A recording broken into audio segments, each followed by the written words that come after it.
Hello students, question number 4 from JEE Main 2021, 27 August, shift 2. The question is, each of the persons A and B independently tosses 3 fair coins.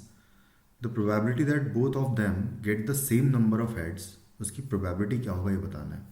तो basically हम लोग यहाँ पर cases बना लेंगे, क्योंकि अगर 3 बार टॉस हो रहा है तो 0 head, 1 head, 2 head and 3 head ये प्रोबेबिलिटीज हो सकती है. तो सबसे पहले तो केस 1 कि 0 हेड हो दोनों के, यानी कि टी टी टी ए का भी आए और बी का भी आए, उसके आने की प्रोबेबिलिटी 1/8 होगी. ए के टी टी टी आने की प्रोबेबिलिटी 1/8, बी के टी टी टी आने की प्रोबेबिलिटी 1/8 है ना, टेल आने की. तो यहाँ से आ जाएगा 1/64 हो जाएगी probability of 0 head.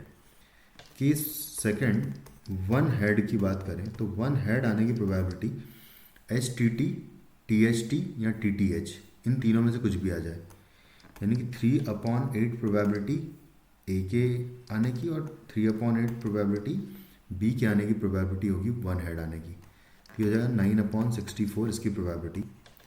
Case third की अगर बात करें तो केस थर्ड में 2 हेड आने की प्रोबेबिलिटी भी सेम 3/8 ही होगी दोनों की. तो यहाँ पर लिख देता हूँ मैं कि 3 हेड आने की प्रोबेबिलिटी दोनों के, ये हो जाएगा 3/8 इंटू 3/8 इज इक्वल टू, यहाँ पर हो जाएगा 9/64 हो जाएगा. ये 9/64 ये भी हो जाएगा.